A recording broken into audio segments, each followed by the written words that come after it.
Alright, good morning everyone, सुप्रभात। और आप सभी का स्वागत है इस 21 दिन के मॉर्निंग न्यूट्रिशन प्रोग्राम में। मुझे मालूम है कि आप में से कुछ लोग मॉर्निंग वॉक के निकलने की तैयारी कर रहे हैं, और आप में से कुछ लोग ऑलरेडी मॉर्निंग वॉक में हैं और साथ ही में इस प्रोग्राम को देख भी रहे हैं।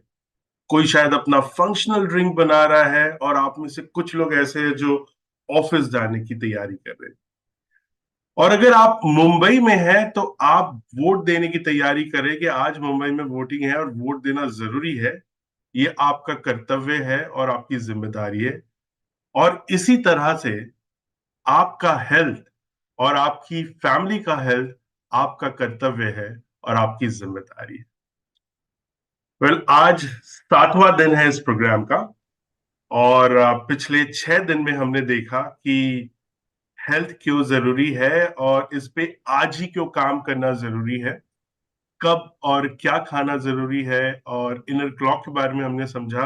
और कल हमने काफी डिटेल में लाइफस्टाइल हैबिट और बॉडी क्लॉक के बारे में समझा, सर्कैडियन रिदम के बारे में। और हमने शेड के बारे में समझा, जहां पे हमने सुना कि एडिक्वेट स्लीप, एडिक्वेट हाइड्रेशन, एक बैलेंस डाइट, लगातार एक्सरसाइज और सप्लीमेंटेशन क्यों जरूरी है। और हमने ये भी समझा कि जैसे रोशनी और अंधेरे की प्रभाव हमारे बॉडी क्लॉक पे बहुत इंपॉर्टेंट होती है, और उसी तरह से physical activity, sleep, food, stress, screen time और लेट नाइट स्नैकिंग का भी बहुत प्रभाव होता है हमारे बॉडी क्लॉक पे। सो मेरे लिए जो सबसे बड़ा चीज था, जो मेरी सबसे बड़ी लर्निंग थी, वो थी फिजिकल एक्सरसाइज में।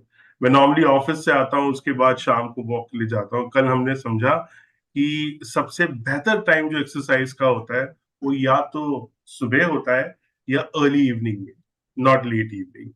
सो that was my takeaway. और अगर आपका जो टॉप मोस्ट टेक अवे था कल का, मैं चाहता हूं कि आप कमेंट बॉक्स में डालिए कि कल आपका सबसे बड़ा टेक अवे क्या था।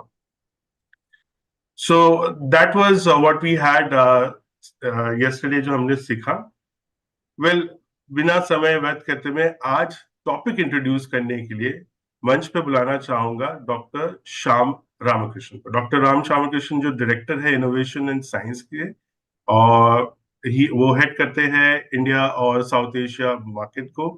उन्होंने पीएचडी किया है university of Texas medical branch से, और post doctoral fellowship from Harvard medical schools. So doctor Shyam, over to you. Good morning everyone and happy Monday सबको मेरी तरफ से। तो थैंक यू अरिजीत। मैं आपको आज एक वेरी इंटरेस्टिंग बात करना चाहता हूँ। सो ये एक इंसाइट है जो हमारे मील्स का टाइमिंग कैसे हमारे हेल्थ को इम्पैक्ट करता है, स्पेसिफिकली जहाँ हमारे भूख हो और हमारे फैट स्टोरेज के रिलेशनशिप में। क्योंकि बहुत सारे स्टडीज दिखाया है कि मील टाइमिंग कितने इम्पोर्टेंट है, लेकिन ये एक यूनिक स्टडी है, एक अनोखा स्टडी है जहां इन्होंने फाइंड किया ये क्यों इतना इम्पोर्टेंट है। ये टाइमिंग ऑफ द मील्स, हमारे जब समय में खाते हैं उसका इम्पोर्टेंस क्या है। तो ये इंफॉर्मेशन ब्रिगम एंड विमेन हॉस्पिटल, जो हार्वर्ड के एसोसिएटेड हॉस्पिटल है बॉस्टन में, उनके रिसर्चर्स के एक स्टडी थे। तो ये एक बढ़िया जर्नल में पब्लिश भी हुआ था, उसका नाम है सेल मेटाबॉलिज्म। अभी 2 साल पहले। तो इसमें से हमें कुछ एक्शनेबल स्टेप्स प्रोवाइड करती है जो हम अपनी वेलबींग इंप्रूव करने के लिए बहुत फायदेमंद होगा। तो सबसे पहले चलिए उनका क्या है, उनका फाइंडिंग्स। के उनका फाइंडिंग्स बहुत इंपॉर्टेंट है, क्योंकि इस स्टडी ने ये इन्वेस्टिगेट किया कि लेट दिन में खाना लेट दिन में खाने खाने का हमारा बॉडीज पर क्या असर होता है। तो पार्टिसिपेंट्स ने उन्होंने बहुत सारे पार्टिसिपेंट्स को ले लिया क्लिनिकल स्टडी में, और उन्होंने के इस पार्टिसिपेंट्स जो मील्स को दिन में अप्रोक्सीमेटली करीब करीब करीबन 4 घंटे लेट स्केड्यूल करते हैं। सोच लिया, ये जो पार्टिसिपेंट्स ने 4 घंटे लेट स्केड्यूल करते हैं, उन्हें भूख और भूख और उनके खाने का इतना इच्छा बहुत सारी इंक्रीज होती है। क्यों? क्योंकि उनके हार्मोन्स चेंज होते हैं। जो लेट खाने वाले हैं उनका हार्मोन्स बढ़ जाते हैं। क्या हार्मोन्स? उनका लेप्टिन लेवल। लेप्टिन क्या होता है? एक हार्मोन है जो हमको फुलनेस बताते हैं, हमारा दिल भर गया, हमारा पेट भर गया। वो हार्मोन बदला, उनका लेवल्स बदल जाते हैं। और दूसरी बात, कैलोरी का बर्निंग, जो हमारा कैलोरी जो हम खाते हैं और उसको बर्न करने के लिए हमारे माइटोकॉन्ड्रिया जैसा मशीन्स होते हैं, वो स्लो होती है। तो लेट खाने वालों का जो लेप्टिन हार्मोन और उनका कैलोरी बर्निंग भी स्लो होती है। तो एडिशनली उन्होंने क्या देखा कि उनका उनका चर्बी ले लिया, उनका चर्बी में उनका जीन्स देख लिया।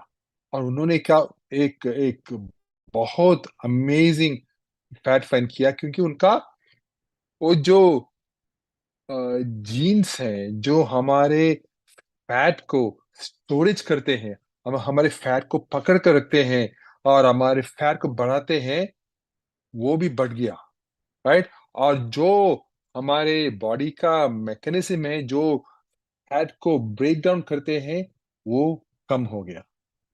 देखो, लेट खाने का, सिर्फ 4 घंटे लेट खाने का जो शिफ्ट हमारे बॉडी का पूरा मेटाबॉलिज्म को चेंज कर देते हैं। तो अब इसका मतलब हमारे लिए क्या है? बिल्कुल क्लियर है। जब हम खाना खाते हैं, ये उतना इम्पोर्टेंट है जितना कि क्या खाते हैं और कब खाते हैं। तो अपनी हेल्थ को ऑप्टिमाइज करने और ओबेसिटी का रिस्क को रिड्यूस करने के लिए हमें कुछ गाइडलाइंस कंसिडर करनी चाहिए। तो क्या है गाइडलाइंस? दिन में पहले खाना खाओ। अपने मेन मील्स को जल्दी स्केड्यूल करने की कोशिश करो। ये हमारे हंगर हॉर्मोन्स को इफेक्टिवली रेगुलेट करने में बहुत मदद करते हैं और दिन भर अच्छी एनर्जी एक्सपेंडिचर सपोर्ट करता है। दूसरी चीज, कंसिस्टेंट मील टाइम्स मेंटेन करो। उनके मतलब क्या है? कि आपका ईटिंग का, खाने का स्केड्यूल फॉलो करो, हर दिन वही टाइम पर। तो ये कंसिस्टेंसी आपके बॉडी का हंगर और फुलनेस का सिग्नल्स को मैनेज करने में मदद करते हैं। ठीक? फिर तीसरी बात, बैलेंस डाइट प्रायोरिटाइज करो। ठीक? मील टाइमिंग के साथ साथ इंश्योर करो कि आपकी डाइट बैलेंस हो, जिसमें प्रोटीन से बड़े बड़े हो और फिर थोड़े हेल्थी फैट्स और थोड़े अच्छी कार्बोहाइड्रेट्स जैसे कि फाइबर के अच्छी तरह के पोर्शंस हो। तो ये ओवरऑल मेटाबॉलिक हेल्थ को सपोर्ट करती है। तो आप जब जब सुबह आपका भोजन होते हैं, मैंने देखा था कि मेरा मेरा इन लॉस भी ज्यादातर हाई कार्ब डाइट्स खाते हैं। मुझे पता है कि उनका उनका डाइट को इतना कार्ब्स है, उनका शुगर तो शूट होते ही जा रहे हैं। तो मैंने उनको उनका डाइट में भी इंट्रोड्यूस कर दिया हमारे ऑल प्लांट प्रोटीन। और मुझे पता है क्योंकि उनका प्रोटीन लेवल तो बहुत छोटा था। फिर फोर्थ, पोर्शन साइज मॉनिटर करो। पहले खाने खाने के साथ भी हमारे कितने खाते हैं, तो वो भी जरा माइंडफुल रहो, ताकि हम ओवर ईटिंग से बचे। राइट? जो वेट गेन को कंट्रीब्यूट कर सकती है। फिर फिफ्थ है, हाइड्रेट रखो। कभी कभी हमारे बॉडी थर्स्ट को हमारे हमारे हमको जो thirsty होते हैं, वो हंगर के साथ कंफ्यूज करती है। मुझे पता है कि यू नो मैं भी जब मैं thirsty है, मैं सोचते हैं कि मुझे भूख है, लेकिन मैं जो पानी पीते हैं, मेरा भूख निकल गया। क्योंकि हमारे बॉडी उतना उतना उतने ठीक से डिफरेंशिएट नहीं कर सकते कि क्या है, हमारा भूख है या पानी पीने का आस है। राइट? तो वो देखना है। तो पानी हाइड्रेशन बहुत इंपॉर्टेंट है। फिर लास्ट में मैंने ये बहुत सारे टीम टाइम बताए हैं कि स्लीप लो, अच्छी तरह स्लीप लो। पुअर स्लीप हंगर हॉर्मोन्स को डिस्टर्ब कर सकती है और लेट नाइट स्नैकिंग लीड कर सकती है। तो हम लेट जागे जागे रहे हो तो हमारे इच्छा होती है कि अरे हम एक स्नैक खाइए, फ्रिज ओपन करके ये खाइए वो खाइए, है? तो हर रात 7 to 9 घंटे की क्वालिटी स्लीप आपके लिए उसका एम रखो। तो तो कंक्लूजन में मैं यही बताना चाहता हूँ कि टाइमिंग हमारे डाइटरी हैबिट्स का एक क्रूशियल एलिमेंट है। जल्दी खाना और रेगुलर मील स्केड्यूल्स मेंटेन करने करके हम हेल्थियर लाइफस्टाइल की तरफ सिग्निफिकेंट स्टेप्स ले सकते हैं और ओबेसिटी का रिस्क को रिड्यूस कर सकते हैं। ठीक है, सो चलो माइंडफुल ईटिंग को अपनी डेली लीव्स को प्रायोरिटी बनाइए। यही था मेरा आज का सोच theme, and I have wishing a great week and a great Monday. Arijit, the stage is back to you. Thank you, Dr. Sham, for that wonderful thought for the day. Really, really deep, actually. And thank you so much for that. Well, दोस्तों, मैंने कहीं सुना था, क्योंकि doctor शाम अभी आदत के बारे में बता रहे थे और डेली हैबिट्स के बारे में, और मैंने कहीं सुना था कि आपकी आदत आपके लिए और आपके खिलाफ कंपाउंड कर सकती है। तो हर दिन छोटी छोटी चीज आप क्या करते हैं, बहुत इंपॉर्टेंट है। आगे यहाँ से बढ़ते हैं दोस्तों। जैसे कल हमने बात की बॉडी क्लॉक के बारे में, राइट, और आज हम समझेंगे इसी को और थोड़ा डिटेल में, और इसे समझाने के लिए मैं मंच पे बुलाना चाहूंगा सपना सरकार को। सपना जो बैचलर है इन आयुर्वेदा, उन्होंने पोस्ट ग्रेजुएट किया है इन डाइटेटिक और therapeutic nutrition from Jamia Hamdard, and वो एमवे से एसोसिएट है पिछले 7 साल से, और इनका एक ओवरऑल एक्सपीरियंस है हेल्थ और वेलनेस में करीब 12 साल से। Ladies and gentleman, help me welcome on stage सपना सरकार। Thank you so much, sir, and thank you, Dr. Shyam, for always making our mornings much more knowledgeable with all your insights and all your new researches. So, आप सभी को सादर नमस्कार और साथ में a very healthy and a happy gut morning to all of you. आप सभी का स्वागत है एक नए दिन, एक नए सप्ताह और एक नए सत्र में। और उम्मीद है आपका वीकेंड बहुत अच्छा बीता हो, आप लोगों ने ज्यादा चीटिंग नहीं की हो, क्योंकि अभी अभी हम लोग इस मॉर्निंग न्यूट्रिशन के जो सफर में हम बातें कर रहे हैं, उसको आप लोगों को सिर्फ सुनना ही नहीं है, उसको समझना भी है और उसको अपने जीवन का हिस्सा बनाना भी है, राइट। और आज का जो सत्र है, जिस न्यूट्रिएंट के बारे में हम बात करने वाले हैं, उसके बारे में हम बहुत बार चर्चा करते रहे हैं, लेकिन वो न्यूट्रिएंट आप सभी लोग गेस कर पाएंगे कि वो हम उसको बिल्डिंग ब्लॉक कहते हैं। और क्यों वो बिल्डिंग ब्लॉक कहते हैं, उसके बारे में हम आज विस्तार से चर्चा करेंगे। आज हम प्रोटीन के बारे में बात करने वाले हैं। तो मुझे थोड़ा सा समय दीजिए, मैं अपनी स्क्रीन शेयर करूं।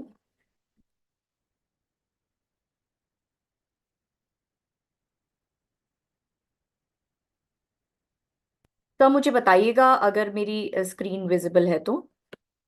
एक minute, just give me a moment.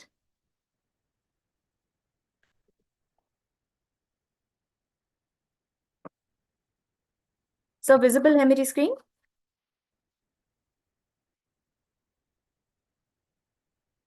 I think visible है। Yes, visible. यस। ठीक है, तो अभी तक आप लोगों ने जितने भी सत्र सुने हैं, समझे हैं, उसमें हम निरंतर एक बात करते आ रहे हैं, वो है बायोलॉजिकल क्लॉक। या हम उसको एक और चीज से भी कनेक्ट कर रहे हैं कि वो हमारा एक मेन स्विच है। यानी हम कंटिन्यूअसली अपने बायोलॉजिकल क्लॉक को एक मेन स्विच से जो है हमेशा कनेक्ट करते आ रहे हैं, क्योंकि कहीं ना कहीं हमारे जितने भी सारे सिस्टम हैं, वो उस मेन स्विच और वो उस मेन बायोलॉजिकल क्लॉक से कनेक्टेड है। जैसे कि कल भी हमने ये बात की कि कैसे हमारी जो लाइफस्टाइल हैबिट्स हैं, उसका जो है हमारे बायोलॉजिकल क्लॉक पे कितना सकारात्मक या कितना नकारात्मक प्रभाव पड़ सकता है। और उसी में ही एक पॉइंट था फूड का। और जब भी हम भोजन या पोषण की बात करते हैं, तो उसमें उसका एक बहुत ही इंपॉर्टेंट भाग है प्रोटीन, जो एक बहुत ही इंपॉर्टेंट न्यूट्रिएंट है, जिसके बारे में आज हम चर्चा करने वाले हैं। क्योंकि प्रोटीन अपने आप में पूरा एक विषय है, राइट। जब हम जो है प्रोटीन की बात करते हैं, तो हम कहीं कहीं ना कहीं कई बार चर्चा करते हैं, बट हर बार जब भी हम चर्चा करते हैं तो उसके बारे में कुछ ना कुछ एक से दो पॉइंट हमें एक्स्ट्रा समझ में आ ही जाते हैं या नए सुनने को मिल जाते हैं।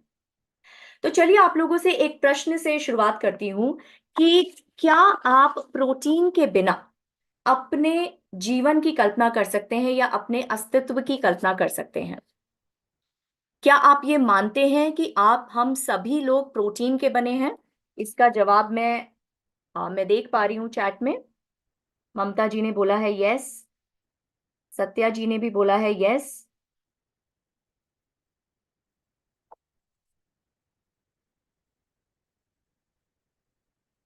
कोई ब्लॉक आ रहा है क्या? Just a minute. ओके, ठीक है।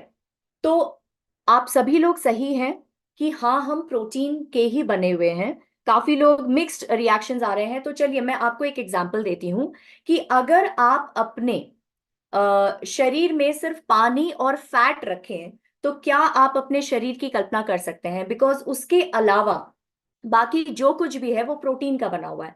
हर सेल आपकी प्रोटीन की बनी हुई है, आपके मसल्स प्रोटीन के बने हुए हैं, आपकी स्किन प्रोटीन की बनी हुई है, आपकी हड्डियां प्रोटीन की बनी हुई है, आपका ब्लड प्रोटीन का बना हुआ है।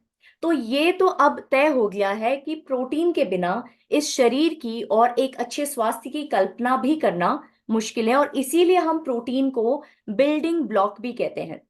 इस प्रोटीन को 1838 में स्वीडिश केमिस्ट ने जो है ये टर्म दिया था, जो है ग्रीक वर्ड प्रोटियोस से डिराइव्ड है, और प्रोटियोस का मतलब ही है प्राइमरी या फिर इन द फर्स्ट प्लेस। यानी अगर हम सारे न्यूट्रिएंट्स की बात करें तो कहीं ना कहीं हमें प्रोटीन को सबसे पहले रखना पड़ेगा, क्योंकि उसके बिना हम अपने अस्तित्व की कल्पना भी नहीं कर सकते।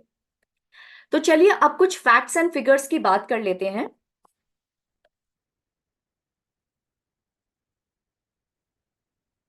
अ,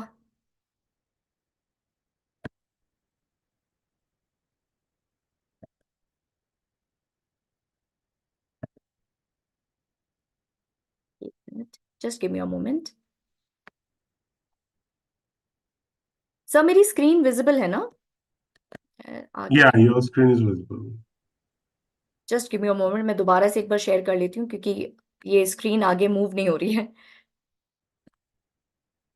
just give me a moment, sorry for the inconvenience.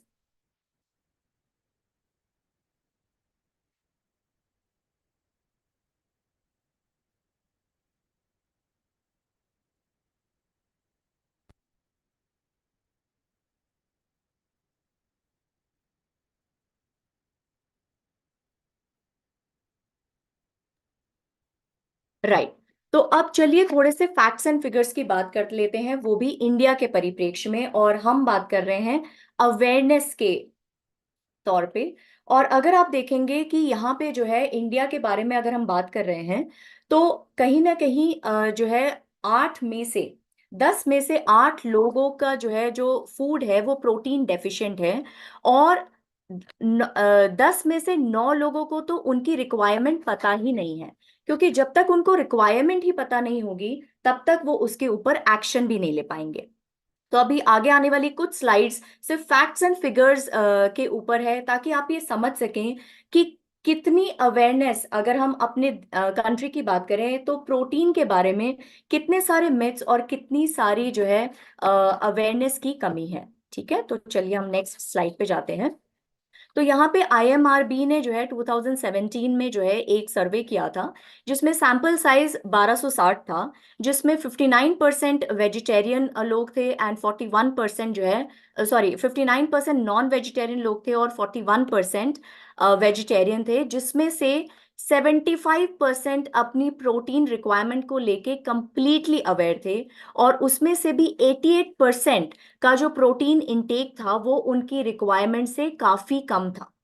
अगर हम रीजन वाइज बात करें प्रोटीन की अवेयरनेस के बारे में, तो आप देख पा रहे हैं कि नॉर्थ में प्रोटीन के विषय में जो अवेयरनेस है वो सिर्फ 2% है, साउथ में 13% है, वेस्ट में 27% है, और ईस्ट में 89% के आसपास है।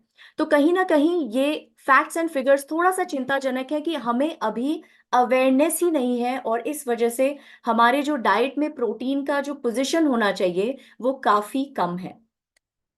अभी ये जो हम फैक्ट्स एंड फिगर्स की बात कर रहे हैं, ये हम अर्बन रिच इंडिया की बात कर रहे हैं। क्यों यहाँ पे हम एम्फसाइज कर रहे हैं अर्बन रिच इंडिया की? क्योंकि अगर हम पूरी जनसंख्या की बात करें तो हम ये कह सकते हैं कि शायद काफी जनसंख्या को अवेयरनेस नहीं है, बिकॉज वो उतने एजुकेटेड नहीं है, या उनकी जो है जितने उसके बारे में जो एजुकेट होने के जो फोरम्स हैं उस तक पहुंच नहीं है, या फिर अफोर्डेबिलिटी नहीं है। लेकिन ये जो स्लाइड है, ये जो है basically 73% of urban rich India is protein deficient, जहां पे हम ये देख सकते हैं कि जो अर्बन रिच इंडिया है उसके पास सारे रिसोर्सेज हैं अवेयरनेस इकट्ठा करने के, उसके पास अफोर्डेबिलिटी है, उसके पास ये जानकारी इकट्ठा करने के सारे संसाधन हैं कि कौन से सोर्सेज प्रोटीन रिच हैं, कौन से सोर्सेज नहीं। बट फिर भी अगर आप देखेंगे 73% of urban rich India is protein deficient, और उसमें से 62% जो है प्रेग्नेंट वुमेन और लेक्टेटिंग वुमेन भी जो है प्रोटीन डेफिशिएंसी फेस कर रही हैं। और अगर हम देखें कि अगर प्रेग्नेंट वुमेन और लेक्टेटिंग वुमेन भी प्रोटीन डेफिशिएंसी फेस कर रही हैं, तो सोचिए हमारी आगे आने वाली पीढ़ी की ग्रोथ एंड डेवलपमेंट पर भी उसका विपरीत प्रभाव पड़ेगा। भले ही वो वर्किंग वुमेन हो, होम मेकर्स हो, या फिर पुरुष हो जो अपने परिवारों के साथ रहते हैं, सभी में कहीं ना कहीं 70 से 80% की प्रोटीन की कमी देखी गई है। तो यहाँ पे अगर हम बात करें कि अर्बन वेल ऑफ इंडिया में 73% जो डाइट है वो प्रोटीन डेफिशिएंट है, और 93% को अपनी आइडियल प्रोटीन रिक्वायरमेंट का पता ही नहीं है, राइट। और जब हम जो है प्रोटीन की बात करते हैं तो मोस्टली नॉन वेजिटेरियन ये एक सोच रखते हैं कि हम क्योंकि नॉन वेजिटेरियन है तो हमें प्रोटीन की डेफिशिएंसी हो ही नहीं सकती। तो अगर आप यहाँ पे फैक्ट्स एंड फिगर्स देख रहे हैं तो 84% वेजिटेरियन डाइट्स प्रोटीन डेफिशिएंट है, और 65% के आसपास नॉन वेजिटेरियन डाइट्स भी सफिशिएंट प्रोटीन में डेफिशिएंट हैं, राइट। 97% प्रेग्नेंट वुमेन को पता ही नहीं है कि उनकी एक्चुअली प्रोटीन रिक्वायरमेंट है क्या, राइट। तो इस स्लाइड से हमें ये समझ में आ रहा है कि हम अगर overall urban well of India की भी बात करें तो कहीं ना कहीं वो भी प्रोटीन डेफिशिएंट के कगार पे खड़े हैं। अब ये क्यों हो रहा है? जहां तक हम प्रोटीन सोर्सेस की बात करें तो ओवरऑल एक अनअवेयरनेस है, एक अवेयरनेस की कमी डेफिनेटली है, बिकॉज उसके बारे में बहुत सारे मिथ्स भी हैं। तो सबसे पहला तो मिथ है कि आप जो है जो प्रेग्नेंट एंड लेक्टेटिंग वुमेन है उनको ये लगता है कि अगर हम जैसे हम प्रेग्नेंट हैं या लेक्टेशन फेज में हैं, तो अगर हम बहुत सारे फ्रूट्स एंड वेजिटेबल्स खा रहे हैं तो उससे हमारी प्रोटीन की कमी पूरी हो जा रही है, जो एक पूरी तरह से गलत अवधारणा है।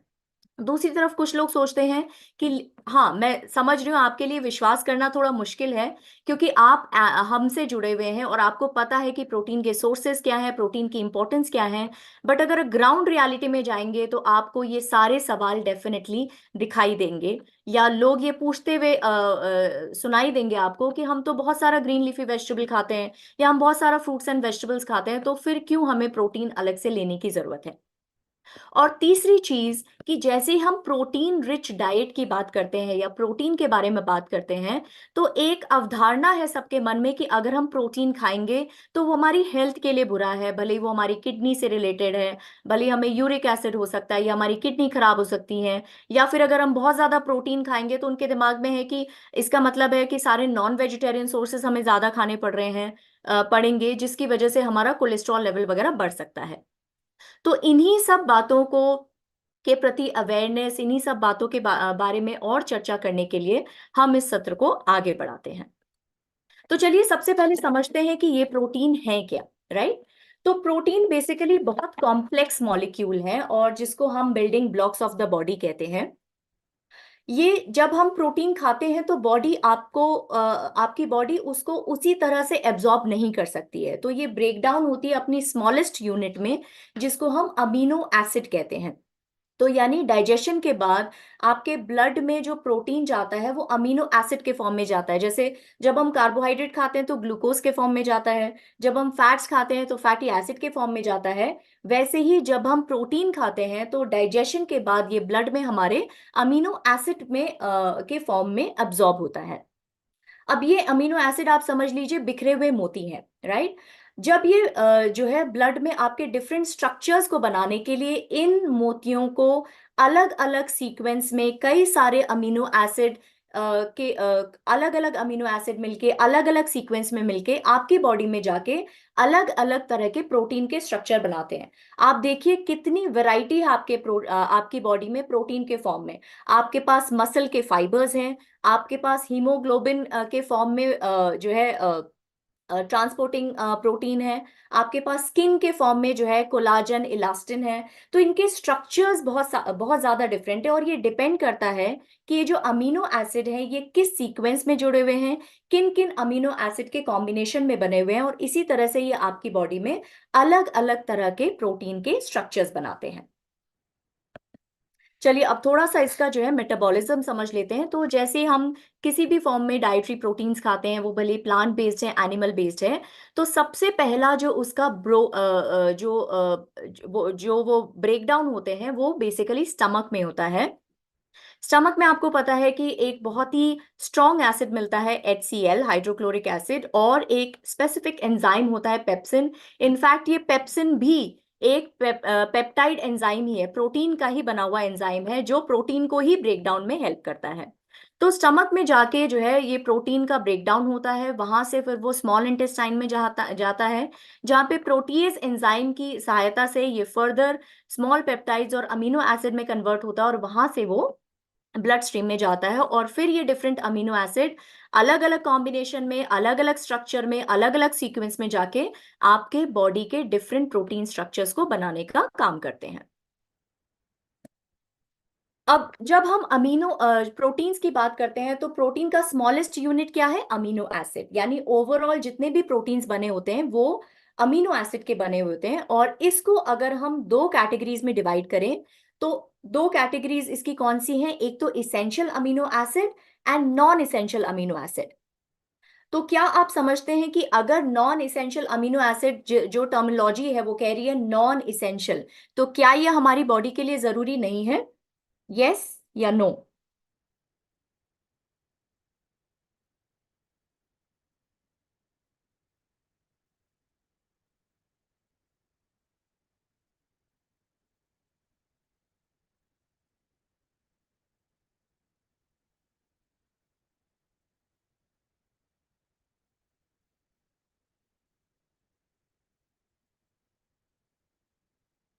ठीक है, मैं देख पा रही हूँ कि कुछ लोग नो कह रहे हैं, कुछ लोग यस कर रहे हैं। तो मैं यहाँ पे थोड़ा सा ये क्लियर कर दूं कि जब हम इसेंशियल और नॉन इसेंशियल अमीनो एसिड की बात करें, तो ऐसा नहीं है कि नॉन इसेंशियल अमीनो एसिड हमारी बॉडी के लिए जरूरी नहीं है। लेकिन थिंक स्क्रीन पे कुछ ब्लैक आ रहा है, I am trying to remove it. हाँ, आई थिंक चला गया, राइट? ओके। तो जहां तक हम जो है इसेंशियल और नॉन इसेंशियल अमीनो एसिड की बात करें, तो नॉन इसेंशियल अमीनो एसिड भी बहुत जरूरी है। इनफैक्ट इसमें से कई सारे जो अमीनो एसिड हैं वो कई बार कंडीशनल इसेंशियल अमीनो एसिड भी बन जाते हैं। जैसे न्यूबॉर्न होते हैं, प्रेगनेंसी होती है, लैक्टेशन होते हैं, बहुत ज्यादा जो स्पेसिफिक कंडीशंस होती हैं उसमें कई सारे non essential amino acid essential amino acid का भी काम करते हैं। लेकिन अच्छी बात क्या है कि आपकी बॉडी इसको बनाने के लिए पूरी तरह से काबिल है। तो इसीलिए इसेंशियल अमीनो एसिड हमारे लिए बहुत जरूरी हो जाते हैं, क्योंकि ये हमारी बॉडी बना नहीं पाती है, और इसीलिए हमें इसको डाइट से लेना बहुत जरूरी है। इसीलिए हम इसको इसेंशियल अमीनो एसिड कहते हैं। तो इसेंशियल अमीनो एसिड और नॉन इसेंशियल अमीनो एसिड दोनों ही जरूरी हैं। लेकिन इसेंशियल अमीनो एसिड की जरूरत को पूरा करने के लिए हमें अपने फूड पे ज्यादा डिपेंडेंट रहना पड़ता है, क्योंकि इसको हमारी बॉडी नहीं बना पाती है। ठीक है। तो जब हम प्रोटीन्स की बात कर रहे हैं, तो इसके फंक्शंस को भी थोड़ा सा समझ लेते हैं।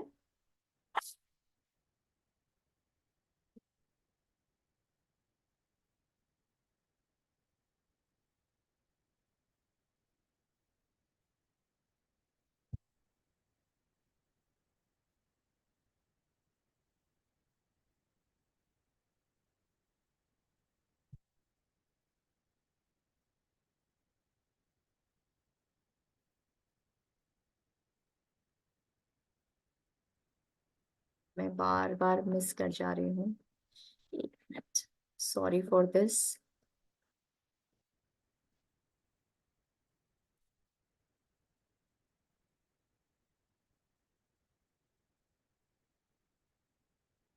ठीक है। तो फंक्शंस की जब हम बात करते हैं तो सबसे पहले तो हमें पता है कि हमारी जो मसल्स हैं उसका जो है खाना क्या है, प्रोटीन है, राइट। तो हमें ये पता है कि 80% ऑफ जो मसल्स है वो प्रोटीन का ही बना हुआ है। और ये आपके जो है मसल्स के ग्रोथ, रिपेयर और मेंटेनेंस के लिए प्रोटीन की आवश्यकता निरंतर बनी रहती है। अगर हम इम्यूनिटी की बात करें तो जो आपके आंसुओं में जो लाइसोजाइम पाया जाता है, जो इन्फ्लेमेटरी कंपाउंड है साइटोकाइन, या फिर जो एंटीबॉडीज हैं, उस सब के बनने के लिए प्रोटीन की बहुत ज्यादा जरूरत है। और अगर आप में आपके शरीर में प्रोटीन की कमी है तो ऑटोमेटिकली ये जितने भी बैरियर्स हैं जो हमारे इम्यून सिस्टम को और स्ट्रेंथन करते हैं वो बनने में मुश्किल होगी। उसी तरह से अगर आप एक नॉर्मल डाइजेस्टिव सिस्टम को सस्टेन करना चाहते हैं तो उसमें हमें सबसे ज्यादा क्या जरूरी होती है, डाइजेस्टिव एंजाइम्स। और जितने भी आपके डाइजेस्टिव एंजाइम्स हैं वो भी कहीं ना कहीं प्रोटीन के बने हैं, जैसे प्रोटीएज हो गया, पेप्सिन हो गया, ये सारे जो है protein based enzyme, digestive enzymes ही हैं। उसके अलावा आपकी बॉडी में जितने ज्यादा जो है न्यूट्रिएंट्स को, इसेंशियल न्यूट्रिएंट्स को जो है ट्रांसपोर्टेशन का काम आपके ब्लड के थ्रू होता है। और ब्लड में जो हीमोग्लोबिन है जो बेसिकली ऑक्सीजन ट्रांसफर का काम करता है, हीम जो पार्ट है वो है आयरन, और ग्लोबिन जो पार्ट है वो है प्रोटीन, राइट। तो जो है अगर आपको जो है हीमोग्लोबिन अपने ब्लड में प्रॉपर बनाए रखना है तो आपको न केवल आयरन की जरूरत है बट उसके साथ साथ आपको प्रोटीन की भी जरूरत है। उसके अलावा जब हम डीएनए रेगुलेशन की बात करते हैं तो हमारे डीएनए में जो जेनेटिक कोड्स हैं उसके एक्सप्रेशन के लिए भी जो है आपको प्रोटीन की जरूरत है। उसके अलावा ब्रेकिंग डाउन ऑफ फूड, यानी आपका जब फूड आपके डाइजेस्टिव सिस्टम में जाता है तो उसको ब्रेक डाउन करने के लिए जितने भी एंजाइम्स हैं वो आपके प्रोटीन के बने हुए हैं। आपका जो है कोई भी बॉडी टिश्यू को रिपेयर करना है, हीलिंग करना है, उसके लिए जैसे आपने देखा होगा कि कोई बर्न का केस होता है या कहीं पे चोट लगती है तो डॉक्टर बोलते हैं कि अपना प्रोटीन का रिक्वायरमेंट आपको बढ़ाना चाहिए। उसके अलावा जितने भी जो है केमिकल मैसेंजर्स हैं जिनको हम हॉर्मोन्स कहते हैं, जिसके बिना अगेन हमारी बॉडी में कोई भी फंक्शन प्रॉपरली नहीं हो पाएगा, वो भी, उसका बेस भी जो है प्रोटीन का ही बना हुआ है। उसके अलावा जितने भी हमारे फील गुड हॉर्मोन्स हैं, जो न्यूरोट्रांसमीटर्स हैं, उसको बनाने के लिए भी हमें प्रोटीन की जरूरत होती है। और हम ये जानते हैं कि प्रोटीन एक एनर्जी का भी सोर्स है। पर ग्राम हमें 4 किलो कैलोरी जो है एनर्जी मिलती है प्रोटीन से। और इसके अलावा अगर आपको हेल्दी स्किन, हेयर, नेल्स को मेंटेन करना है तो उसके जो प्रोटीन है, जैसे कैरेटिन हो गया, कोलाजन हो गया, इलास्टिन हो गया, ये सब भी प्रोटीन के बने हुए हैं। तो अगर आप यहाँ पे देख पा रहे हैं कि अगर आप अपनी बॉडी की कोई भी संरचना आप देख रहे हैं तो उसमें कहीं ना कहीं प्रोटीन का छोटा या बड़ा रोल कहीं ना कहीं डेफिनेटली है। अब बात करते हैं कि जो है प्रोटीन की जरूरत, यानी हमें हमारी जो है प्रोटीन की क्या रिक्वायरमेंट, हमें कितने अमाउंट में प्रोटीन चाहिए, उसकी रिक्वायरमेंट कुछ फैक्टर्स पे डिपेंड करती है। सबसे पहले तो आपके इंडिविजुअल बेसिस पे, यानी जो है आपकी फिजियोलॉजिकल रिक्वायरमेंट क्या है, यानी कुछ पॉइंट्स हैं जैसे आपका जेंडर। तो आपने देखा होगा बाय डिफॉल्ट जो है प्रोटीन की रिक्वायरमेंट पुरुषों में ज्यादा देखी जाती है, क्योंकि उनका बाय डिफॉल्ट उनका जो स्ट्रक्चर होता है वो ज्यादा मस्कुलर होता है कंपेयर टू फीमेल्स। जब हम एज की बात करते हैं तो एज वाइज भी अगर आप देखेंगे तो आपकी प्रोटीन की रिक्वायरमेंट चेंज होती रहती है। जब आप ग्रो कर रहे हैं, जब आप बच्चे हैं, अडोलेसेंट हैं, फिर आप एडल्ट फेज में आते हैं जहां पे आपको अपने मसल मेंटेनेंस के लिए प्रोटीन की जरूरत होती है। और जब आप ओल्ड एज में जाते हैं जहां पे आपका जो मसल मास है वो धीरे धीरे डिट्योरेट हो रहा है, तो अगर आप देखेंगे जीवन के हर फेज में आपकी प्रोटीन की रिक्वायरमेंट डिफरेंट होगी, बट प्रोटीन की रिक्वायरमेंट डेफिनेटली होगी। उसके अलावा जो तीसरा पॉइंट है वो है फिजिकल एक्टिविटी, यानी आपका फिजिकल एक्टिविटी का स्टेटस क्या है। आप स्ट्रेंथ ट्रेनिंग कर रहे हैं, उसकी फ्रीक्वेंसी क्या है, आप रेजिस्टेंस ट्रेनिंग कर रहे हैं, आपकी इंटेंसिटी क्या है। तो उन सब बिंदुओं के बेसिस पे भी जो है आपकी प्रोटीन की रिक्वायरमेंट कम या ज्यादा हो सकती है। और last but not the least, आपका हेल्थ स्टेटस, आप हेल्दी इंडिविजुअल हैं या आपको कोई क्रॉनिक डिजीज है, क्रिटिकल डिजीज है, प्रेगनेंसी फेज में है, लेक्टेशन में है, माल न्यूट्रिशन है, किसी तरह का ट्रॉमा हुआ है, कोई सर्जरी आपको हुई है, तो उस हिसाब से भी आपकी प्रोटीन की रिक्वायरमेंट डिपेंड करती है कि आपकी बॉडी, आपके शरीर को कितना प्रोटीन चाहिए। उसके अलावा जब हम दूसरी चीज क्या आती है, प्रोटीन की क्वालिटी, कि सिर्फ क्वांटिटी ही नहीं, अगर आप सही क्वालिटी का प्रोटीन नहीं ले रहे हैं तो वो भी जो है उसके ऊपर डिपेंड करेगा कि आपको कितना प्रोटीन रिक्वायर्ड है on a day to day basis. तो प्रोटीन की क्वालिटी दो बिंदुओं पे मेनली फोकस्ड है। सबसे पहले तो आपका अमीनो एसिड प्रोफाइल, यानी आप जो प्रोटीन चूज कर रहे हैं उसमें आपके 9 इसेंशियल अमीनो एसिड प्रेजेंट हैं कि नहीं है। इसका मतलब द क्वालिटी ऑफ प्रोटीन, क्या वो प्रोटीन कंप्लीट प्रोटीन है या नहीं है। और दूसरा, आप प्रोटीन की क्वालिटी कैसे असेस कर सकते हैं? आपके पिडिका स्कोर से। जो है इसका जो फुल फॉर्म है वो है protein digestibility corrected amino acid score. ये एक मेथड है इवैल्यूएट करने का कि प्रोटीन की क्वालिटी कैसी है, यानी उसका अमीनो एसिड प्रोफाइल कैसा है, और उसकी डाइजेस्टिबिलिटी कैसी है, यानी जो हम अमीनो एसिड प्रोफाइल बोल रहे हैं कि इस प्रोटीन में है, क्या वो पूरी तरह से आपकी बॉडी में डाइजेस्ट और एब्जॉर्ब हो पा रहा है कि नहीं हो पा रहा है। और पिडिका स्कोर मैक्सिमम स्कोर क्या हो सकता है? 1, राइट। तो ये इन दो बेसिस पे आप ये डिसाइड कर सकते हैं कि आपको डेली बेसिस पे कितना प्रोटीन का रिक्वायरमेंट है। तो चलिए अब हम जो है बात कर लेते हैं कि आपकी डेली की रिक्वायरमेंट कैसी है, कितनी होनी चाहिए। सपना, just before सपना that, countdown menu coming up, वहाँ पर जो 3 देख डॉट्स पा हैं रही उस हूँ, पे लेकिन जाकर उसके बाद ना सर मैं स्लाइड वो नहीं कर पा रही हूँ, वो मूव नहीं कर पा रही हूँ आगे। आप स्केप करके बाहर हो जाइए जरा। यूट्यूब में काफी कमेंट्स आ रहे हैं, चलिए स्केप ओके, करके एक बार ट्राई करिए। Let Mohit or somebody run the deck and Sapna can say slide change and we can probably do that. मैं एक बार और ट्राई करती हूँ।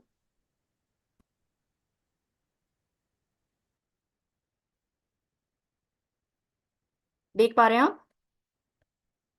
बट उसके बाद में स्लाइड आगे नहीं मूव कर पा रही हूँ। I am so sorry. Okay, now it's working. But I am not able to move the slide further, that is the problem. Oh, एक मिनट सपना मैं शेयर कर देता हूँ। ओके,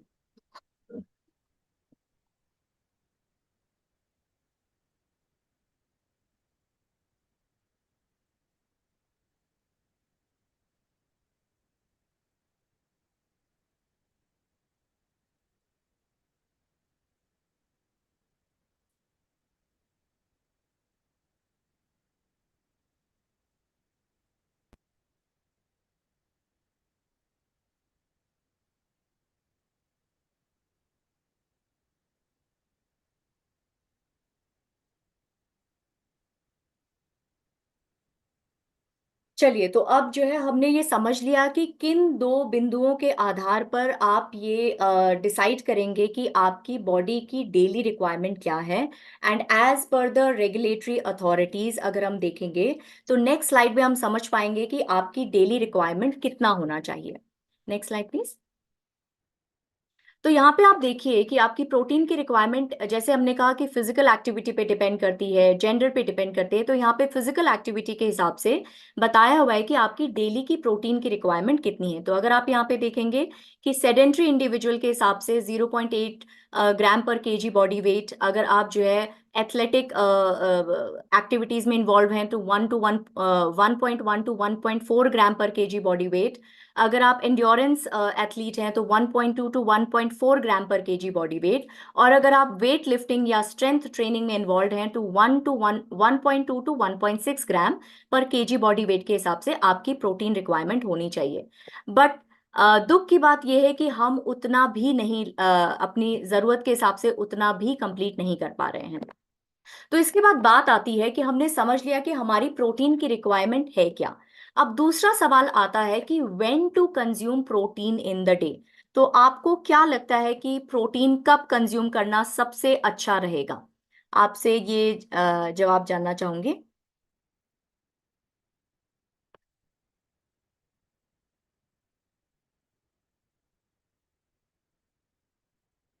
ठीक है, तो यस, आई थिंक हम सभी लोग अब मॉर्निंग न्यूट्रिशन के तहत ये समझने लगे हैं कि अगर हम मैक्सिमम अपना न्यूट्रिशन मॉर्निंग में लेंगे तो हमारा जो है प्रोटीन का जो टैंक है वो भरा हुआ रहेगा, राइट। तो इस इंपॉर्टेंट न्यूट्रिएंट को अगर हम सुबह की तरफ लेंगे तो हमारा शरीर इसका पूरा पूरा फायदा उठा पाएगा।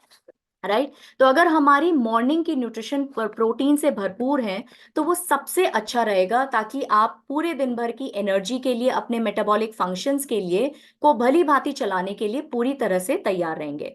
तो क्यों हमें मॉर्निंग में इस इंपॉर्टेंट न्यूट्रिएंट को लेना चाहिए, उसको 4 बिंदुओं के तहत समझते हैं। सबसे पहला है नेगेटिव प्रोटीन बैलेंस। अब ये नेगेटिव प्रोटीन बैलेंस है क्या? तो जब आपके सेल्स का प्रोटीन टैंक खाली हो जाता है, उसको हम कहते हैं नेगेटिव प्रोटीन बैलेंस।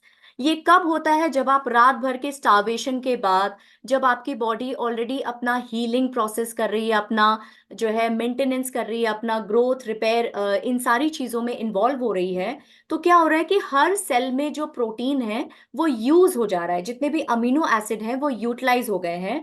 और सुबह इस प्रोटीन की कमी को पूरा करने के लिए आपको मॉर्निंग में प्रोटीन रिच ब्रेकफास्ट लेना बहुत आवश्यक हो जाता है, राइट।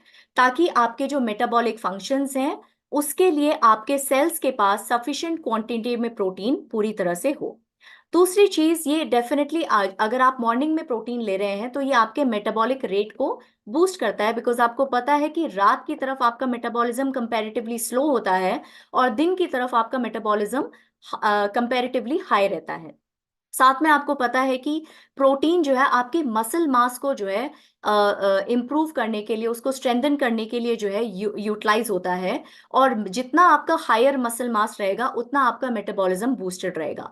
तो कहीं ना कहीं ये आपके मेटाबॉलिक रेट को भी बूस्ट करने में हेल्पफुल रहता है।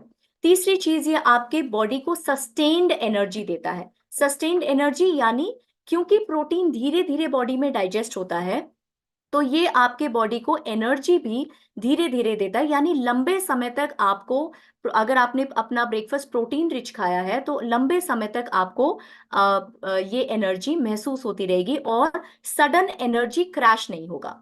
And last but not the least, higher thermic effect. तो अगर आप देखेंगे कार्बोहाइड्रेट और फैट के कंपैरेटिव में जो प्रोटीन का जो थर्मिक इफेक्ट है वो काफी ज्यादा है। इनफैक्ट 25 to 30% आपका प्रोटीन का थर्मिक इफेक्ट ज्यादा है। अब थर्मिक इफेक्ट है क्या, तो इसको मैं एक एग्जांपल से समझाती हूँ।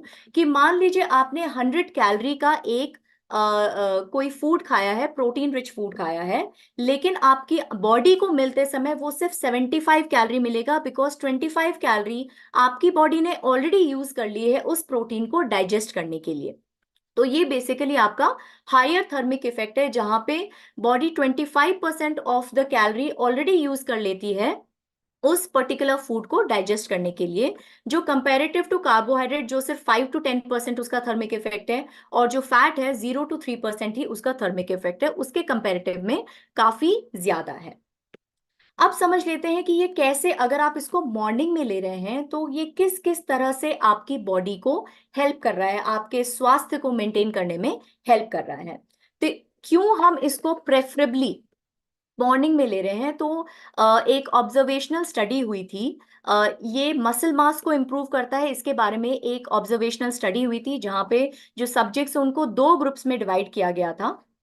पहले ग्रुप को जो है ब्रेकफास्ट में ज्यादा प्रोटीन दिया गया और दूसरे ग्रुप को डिनर में ज्यादा प्रोटीन दिया गया। तो कुछ समय पश्चात ये देखा गया कि जो है जिस ग्रुप ने ब्रेकफास्ट में ज्यादा प्रोटीन लिया है उनका muscle volume comparative to other group ज्यादा था, और उनका जो ग्रिप स्ट्रेंथ था वो भी ज्यादा था। इसी के साथ में एक और जो है स्टडी हुई थी 2016-2018 में कोरिया में, जहां पे ये देखा गया कि इनफैक्ट प्लांट बेस्ड प्रोटीन का भी जो है ग्रिप स्ट्रेंथ को हाई करने में एक बहुत मेजर रोल है, इनफैक्ट एक पॉजिटिव इम्पैक्ट है।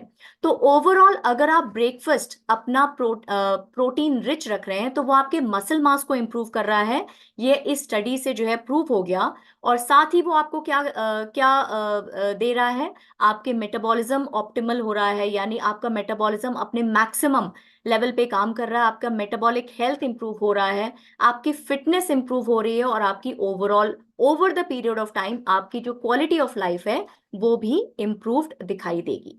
ठीक है, अब चलते हैं नेक्स्ट पॉइंट की, अगर आप मॉर्निंग में लेते हैं प्रोटीन तो ये कैसे आपके वेट मैनेजमेंट को इंप्रूव करता है। तो अगर हम वेट मैनेजमेंट की बात करें तो हम सभी ये जानते हैं कि जब भी हम एक प्रोटीन रिच ब्रेकफास्ट लेते हैं तो वो हमारे सटाइटी वैल्यू को इम्प्रूव करता है। क्योंकि जब भी हम प्रोटीन लेते हैं और स्पेशली अगर हम मॉर्निंग में ले रहे हैं तो वो हमारे सटाइटी वैल्यू को इम्प्रूव करता है। इनफैक्ट ये भी देखा गया कि अगर आप प्रोटीन के साथ फाइबर का कॉम्बिनेशन करते हैं तो वो आपके सटाइटी को मैक्सिमम बढ़ा के देता है। स्टडीज के तहत ये देखा गया है कि अगर आप प्रोटीन रिच ब्रेकफास्ट लेते हैं तो वो आपकी क्रेविंग को भी 60% तक कम करता है। तो कहीं ना कहीं जब आपकी क्रेविंग्स कम होगी, आप लंबे समय तक जो है फुल महसूस करेंगे, तो ऑटोमेटिकली आपकी जो चॉइसेस हैं, फूड की चॉइसेस हैं, वो बेहतर होती जाएंगी, जो आपको इनडायरेक्टली वेट मैनेजमेंट में हेल्प करेंगी। दूसरी चीज, जब जो है आप प्रोटीन रिच ब्रेकफास्ट लेते हैं तो वो आपके मेटाबॉलिक रेट को कंपैरेटिवली हाई करता है। इनफैक्ट ये देखा गया है कि जब आप प्रोटीन का जो है इस्तेमाल मॉर्निंग में सबसे ज्यादा करते हैं तो उसका जो एनर्जी बर्निंग कैपेसिटी है वो ऑलमोस्ट दुगना हो जाता है।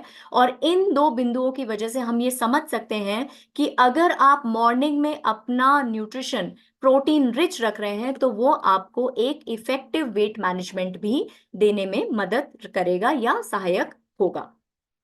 तो अब ये समझ में आ गया कि आपके जो है मसल मास को इम्प्रूव करता है, आपके जो है वेट मैनेजमेंट में एक इफेक्टिव बहुत इफेक्टिव है। तीसरा पॉइंट, ये कैसे हमें मदद करता है, बेटर मेंटल हेल्थ की तरफ।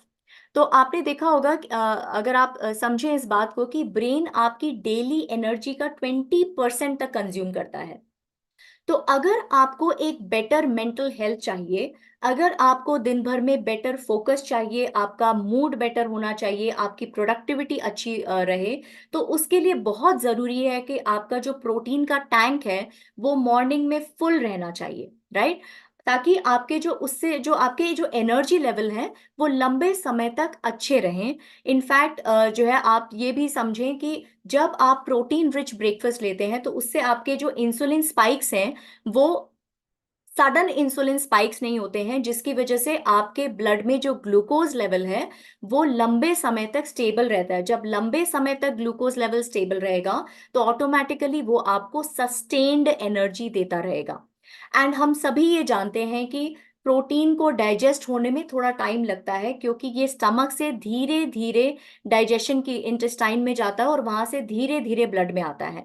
तो जब इसका डाइजेशन स्लो होगा, इसका जो है एनर्जी जो अमीनो एसिड आ रहे हैं वो आपके ब्लड में धीरे धीरे आएंगे, आपके शुगर लेवल स्टेबल रहेंगे, आपके एनर्जी लेवल भी स्टेबल रहेंगे। इससे क्या होगा, आपके जो है परफॉर्मेंस इंप्रूव होगी, मूड अच्छा रहेगा, आपका दिन भर जो अलर्टनेस है वो अच्छा रहेगा और ओवरऑल आपकी प्रोडक्टिविटी अच्छी रहेगी। इसमें एक बिंदु और जोड़ने की कोशिश कर रही हूं यहाँ पे कि जो आपके न्यूरोट्रांसमीटर हैं, जैसे आपका गाबा हो गया, गामा अमीनोब्यूटारिक एसिड, या आपका डोपामिन जिसको हम फील गुड हॉर्मोन्स कहते हैं, उनके बनने के लिए भी प्रोटीन की जरूरत है, स्पेसिफिक अमीनो एसिड की जरूरत है। इसीलिए आपका मॉर्निंग में प्रोटीन का टैंक फुल होना बहुत बहुत जरूरी है। तो अभी हम ये समझ गए कि आपको मसल मास अगर इंप्रूव करना है, आपको अगर इफेक्टिव वेट मैनेजमेंट चाहिए, और अगर आपको बेटर मेंटल हेल्थ चाहिए, तो मॉर्निंग में प्रोटीन का कंज्यूम करना बहुत सहायक रहेगा। अब हमें ये समझ में आ गया कि हमको कब खाना है, कितना खाना है, कब खाना है। लेकिन अब हमें ये भी समझना है कि क्या हमें अब ये सवाल आता है कि क्या पूरे दिन भर का प्रोटीन हमें एक बार में खा लेना चाहिए या पूरे दिन भर में बांट बांट कर खाना चाहिए।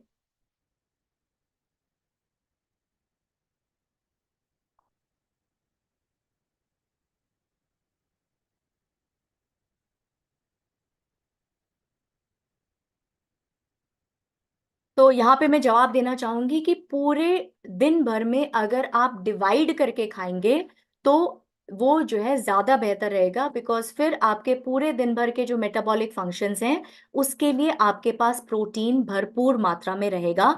लेकिन मॉर्निंग की शुरुआत डेफिनेटली आपको प्रोटीन रिच ब्रेकफास्ट से, या जो भी आप पहला मील ले रहे हैं उसमें प्रोटीन की सही क्वांटिटी से डेफिनेटली करनी चाहिए।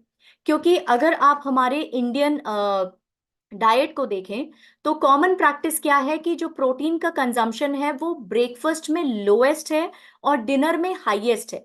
यानी वो आप किसी भी रीजन की बात कर लें, आप नॉर्थ ले लें, ईस्ट ले लें, वेस्ट ले लें, साउथ ले लें, आप जितने भी ब्रेकफास्ट देंगे देखेंगे उसका जो बेस है वो मेनली कार्बोहाइड्रेट है, उसमें प्रोटीन की कमी हमेशा रहती है। तो अब क्योंकि अब हम ये समझ चुके हैं कि प्रोटीन क्यों इंपॉर्टेंट है और मॉर्निंग में लेना क्यों इंपॉर्टेंट है, मैं ये उम्मीद करूंगी कि आप सभी लोग कॉन्शियसली अपने मॉर्निंग न्यूट्रिशन में प्रोटीन को ऐड करने का एक जो है प्रयास जरूर करेंगे।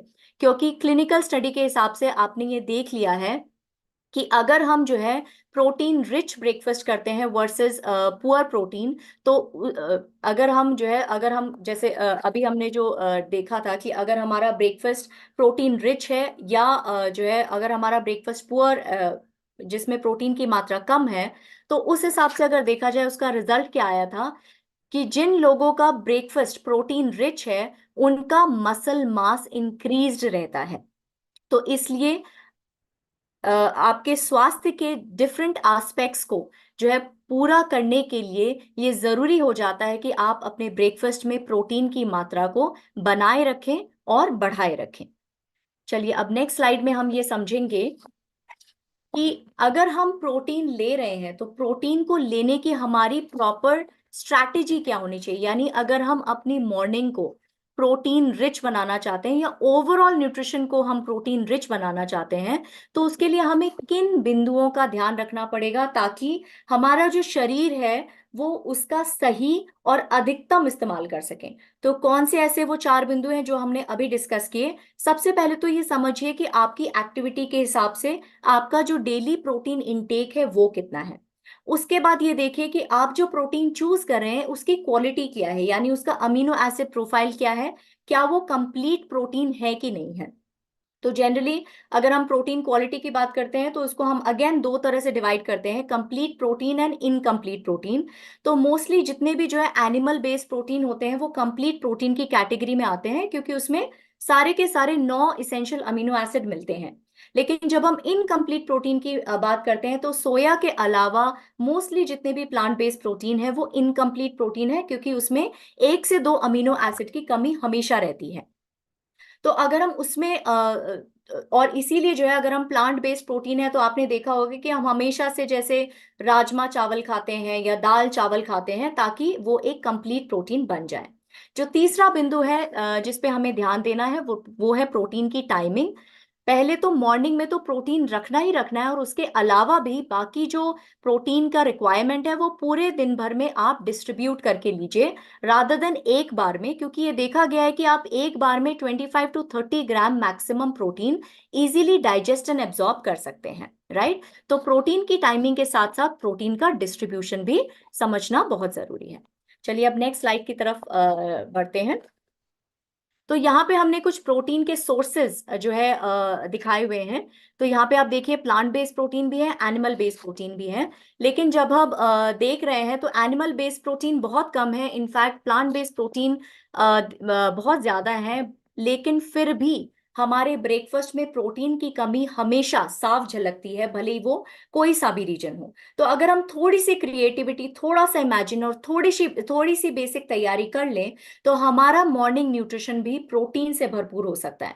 क्योंकि जब हम प्रोटीन रिच ब्रेकफास्ट की बात करते हैं तो हमारे दिमाग में सिर्फ आता है कि या तो हम दूध ऐड कर सकते हैं या तो हम एग ऐड कर सकते हैं, उसके अलावा कोई और ऑप्शन आता ही नहीं है। तो उसी से रिलेटेड आप देखेंगे कि आने वाली स्लाइड में आपको कुछ प्रोटीन रिच ब्रेकफास्ट और plant based protein rich breakfast के एग्जाम्पल्स दिए हुए हैं। Next slide please. तो यहाँ पे आप देखेंगे कि हमने जो है ग्रीन पी से जो है चीला या पैनकेक्स बनाए हुए हैं। सोया उपमा एक अच्छा प्रोटीन रिच ब्रेकफास्ट हो सकता है, या फिर बेसन डोसा या बेसन चीला हो सकता है। अब क्यों मैं यहाँ पे बार बार प्रोटीन, प्लांट बेस्ड प्रोटीन पे ज्यादा जोर दे रही हूँ, इसको आने वाली स्लाइड में हम थोड़ा सा और ज्यादा समझेंगे। चलिए नेक्स्ट स्लाइड की तरफ चलते हैं। तो प्लांट बेस्ड प्रोटीन की इंपॉर्टेंस हमारे स्वास्थ्य पर क्या हो सकती है, इसको समझने से पहले मैं ये पूछना चाहूंगी कि आप में से कितने लोग ब्लू जोन जैसे एक टर्मिनोलॉजी को समझते हैं। क्या आप में से कोई जानते हैं कि ब्लू जोन क्या है?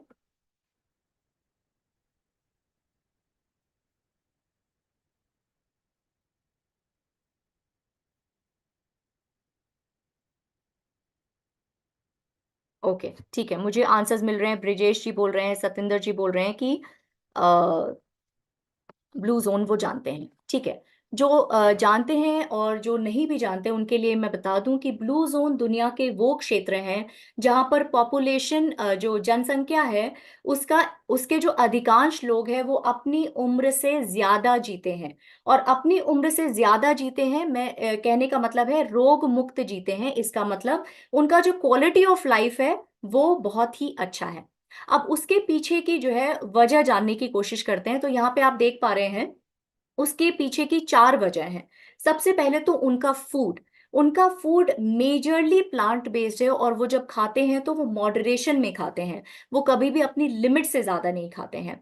दूसरी चीज, इस क्षेत्र के लोग, ये पांच क्षेत्र हैं जो जो है United States, Italy, Costa Rica, Greece और जापान में है। और इनका सबसे पहले डाइट मेजरली प्लांट बेस्ड है, और ये इस क्षेत्र में रहने वाले लोग किसी ना किसी मूवमेंट में इन्वॉल्व रहते हैं, जैसे वॉकिंग हो गया, गार्डनिंग हो गया, फार्मिंग हो गया। इनका तीसरा पॉइंट क्या है, इनका जीवन के प्रति जो दृष्टिकोण है वो बहुत सकारात्मक है, और इनका जो सोशल कनेक्ट है वो बहुत स्ट्रॉन्ग है, राइट। हालांकि सारे क्षेत्र में जो जनसंख्या है या जो ये लोग हैं वो स्ट्रिक्ट वेजिटेरियन नहीं है, लेकिन इनका जो खान पान है वो अधिकांशतः प्लांट बेस्ड ही है। तो अगर हम देखेंगे नेक्स्ट स्लाइड में, आप देख पाएंगे कि इनका खान पान का तरीका कैसा है। तो अगर आप देखेंगे डेली बेसिस पे ये नट्स लेते हैं, पानी का इंटेक बहुत अच्छा रहता है इनका। प्लांट बेस्ड यानी बीन्स जो है ऑलमोस्ट काफी अच्छी क्वांटिटी में रहता है। और ये 95 to 100% प्लांट बेस्ड रहते हैं। जैसे मैंने कहा कि सभी लोग स्ट्रिक्ट वेजिटेरियन नहीं है, लेकिन उनका जो नॉन वेजिटेरियन का इंटेक है वो भी कंपैरेटिवली कम है। अगर आप देखेंगे एग्स नॉट मोर देन 3 पर वीक। अगर आप फिश की बात कर रहे हैं तो वो भी जो है वीकली 2 से 3 बार ही लेते हैं। उनका डेयरी का इंटेक जो है वो बहुत कम है, और मीट का इंटेक भी मंथली बेसिस पे बहुत कम है। तो अगर आप देख पा रहे हैं, आप समझ पा रहे हैं कि जब हम प्लांट बेस्ड प्रोटीन की बात कर रहे हैं, और अगर हम थोड़ा सा अपने कॉन्शियसली होके अपने जो है डाइट को प्लांट बेस्ड कर दें और स्पेशली प्लांट बेस्ड प्रोटीन की तरफ करें, तो हम कहीं ना कहीं अपने छोटे छोटे ब्लू जोन्स क्रिएट कर सकते हैं, और इन्हीं की तरह जो है एक क्वालिटी लाइफ जी सकते हैं और एक स्वस्थ जीवन जी सकते हैं। अब जैसे मैं कह रही थी कि जो है प्लांट बेस्ड प्रोटीन की जब हम बात करते हैं तो मेनली उसमें सोया प्रोटीन ही एक ऐसा प्रोटीन है जो कंप्लीट प्रोटीन की कैटेगरी में आता है, जिसमें 9 के 9 इसेंशियल अमीनो एसिड मिलते हैं, इसलिए ये कंप्लीट प्रोटीन है।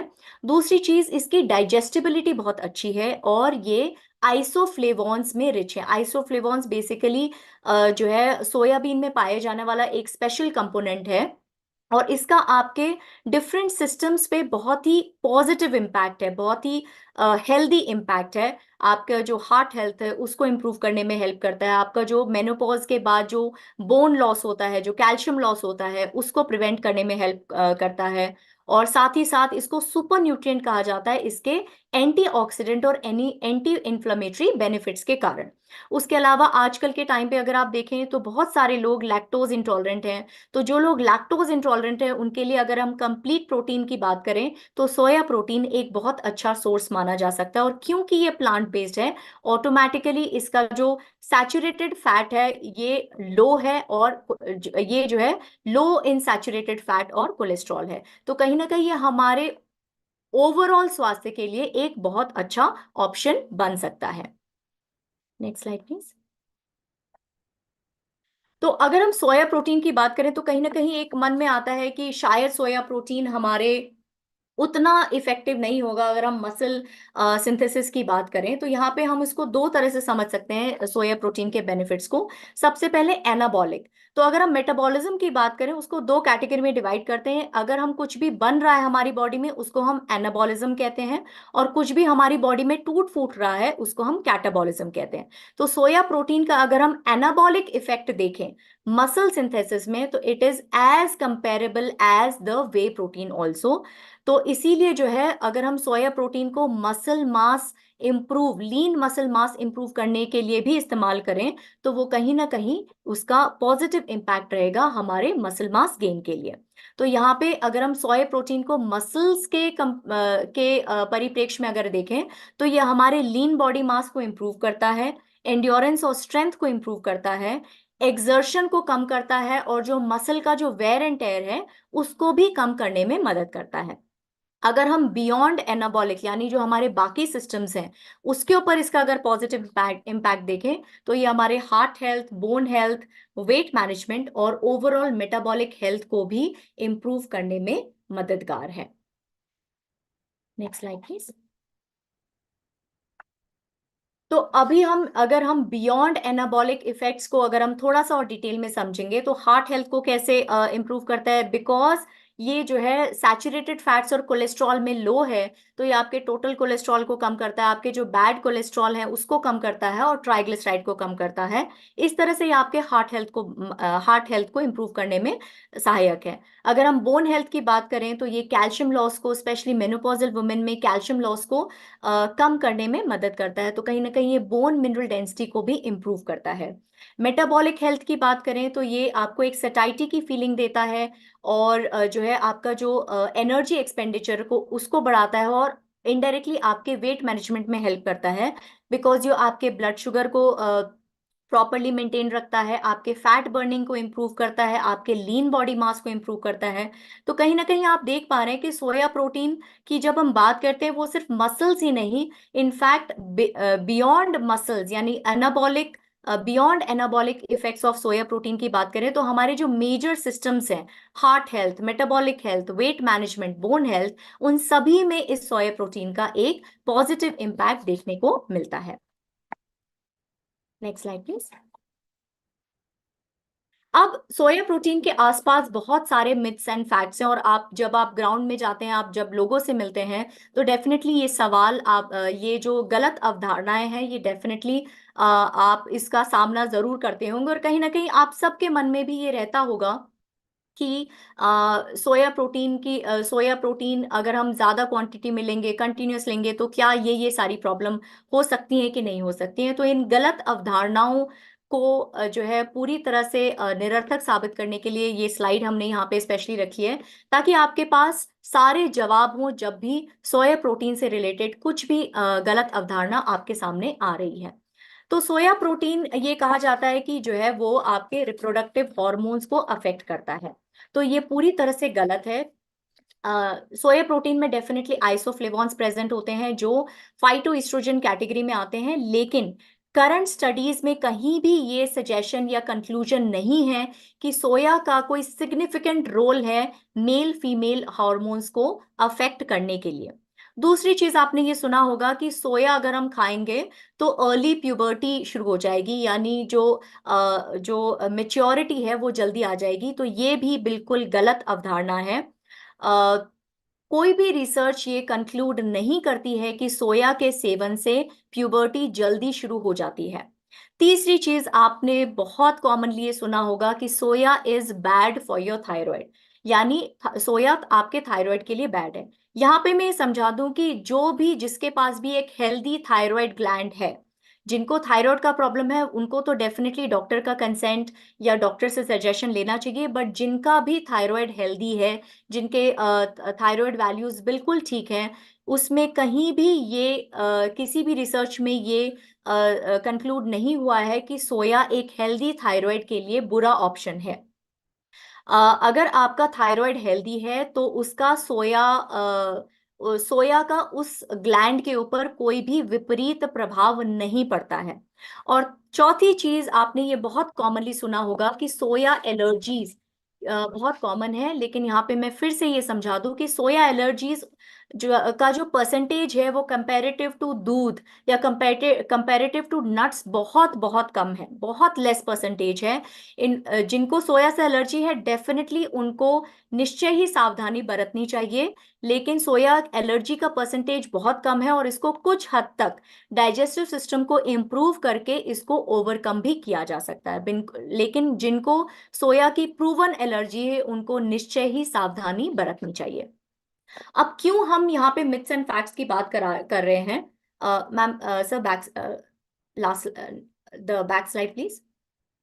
तो यहाँ पे हम क्यों इस चीज को हम मिथ कह रहे हैं, क्योंकि ये जो स्टडीज हैं ये एनिमल्स में की गई हैं, और इन स्टडीज में जो आइसोफ्लेवोन की क्वांटिटी यूज की गई है वो जो है ह्यूमन कंजम्पशन से कई गुना ज्यादा है, राइट। तो इसीलिए ये कंक्लूड करना कि जो एनिमल्स में रिजल्ट आया है वही ह्यूमंस में रिजल्ट आएगा, इनफैक्ट वे बियॉन्ड जो ह्यूमन कंजम्पशन की जो लिमिट है उससे ज्यादा यूज करके, तो ये बिल्कुल ही एक गलत अवधारणा है। और इसीलिए ये किसी भी स्टडी में ये कंक्लूड नहीं हो पाया है कि ये जो सारे मिथ्स हैं वो एक्चुअली सच है। इनफैक्ट आप सभी को ये कॉन्फिडेंटली सजेस्ट कर सकते हैं कि ये सारे के सारी गलत अवधारणाएं हैं।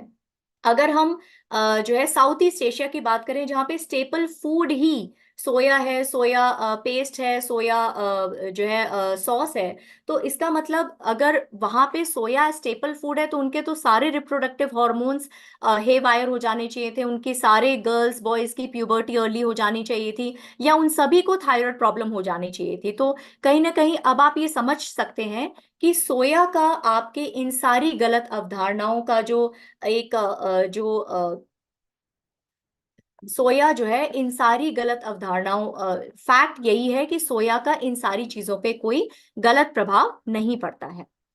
Next slide please. तो अब हम ये पूरे कॉन्फिडेंस के साथ कह सकते हैं, निष्कर्ष में हम यही कह सकते हैं कि प्रोटीन के बिना एक शरीर और स्वास्थ्य की कल्पना नहीं की जा सकती है। सही मात्रा में प्रोटीन लेना ही चाहिए, यानी प्रोटीन की जरूरत सबको है और हर कोई प्रोटीन ले सकता है।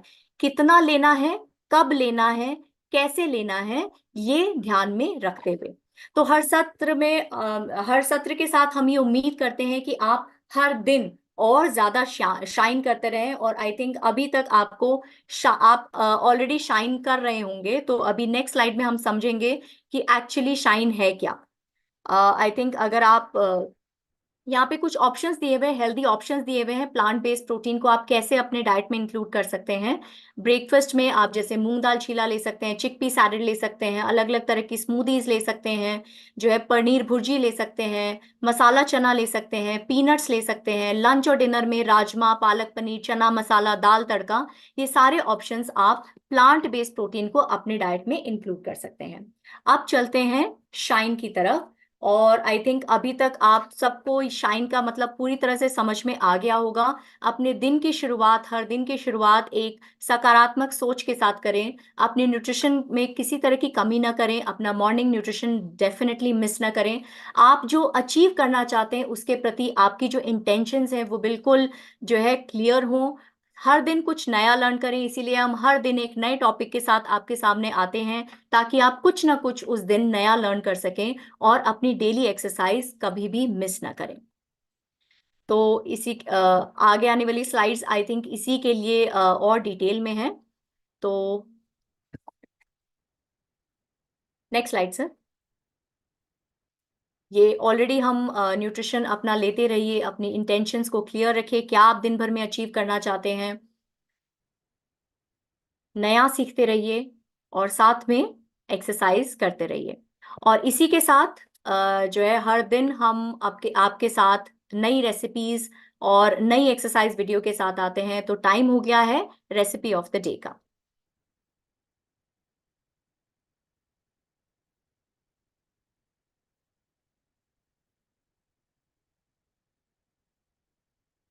मोहित सर आप करेंगे या मैं करूं? I'll do it. Don't worry.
दूसरी रेसिपी एक बेवरेज की रेसिपी है और बिल्कुल सीजन के मुताबिक है। उम्मीद है आप सभी लोग इसको ट्राई जरूर करेंगे।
इस रेसिपी में अगर आप में से कोई लैक्टोज इंटॉलरेंट है और मिल्क का इस्तेमाल नहीं कर पा रहा है तो आप इसकी जगह वीगन मिल्क का इस्तेमाल कर सकते हैं, जैसे आपका आमंड मिल्क हो गया, सोय मिल्क हो गया या फिर ओट मिल्क हो गया। अब इतना हम लोग खा पी रहे हैं तो उसको बर्न करने के लिए डेफिनेटली एक्सरसाइज भी बहुत जरूरी है। तो अब नेक्स्ट वीडियो आपका एक्सरसाइज का है।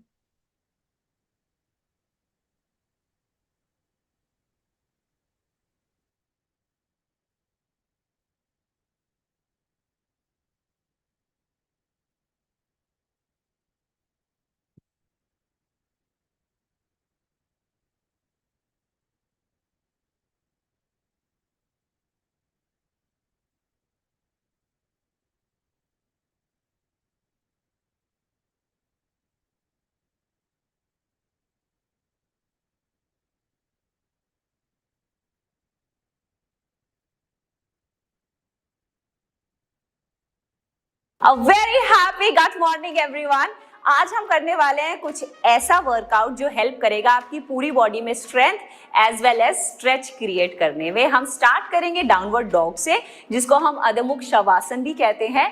और डाउनवर्ड डॉग की मूवमेंट के बाद हम इसमें कुछ वेरिएशंस ऐड करेंगे और उस वेरिएशंस में हम इस मूवमेंट को डाउनवर्ड डॉग से प्लैंक में लेकर जाएंगे, फिर वापस डाउनवर्ड डॉग में और फिर प्लैंक में। ये बहुत ही इफेक्टिव होने वाला है आपकी कोर स्ट्रेंथ के लिए, इनफैक्ट आपकी लोअर बॉडी के स्ट्रेच के लिए भी। अगर आप चेयर्स पे बहुत लंबे टाइम तक बैठते हैं तो आपके ये सारे के सारे मसल्स बहुत स्टिफ हो जाते हैं और उन्हीं मसल्स को रिलैक्स करने के लिए, स्ट्रेच करने के लिए और उनमें वो फ्लेक्सिबिलिटी मेंटेन करने के लिए ये बहुत इफेक्टिव होने वाला है। So let's get started with the movement of downward dog, और इसको हम अधोमुख शवासन भी कहते हैं।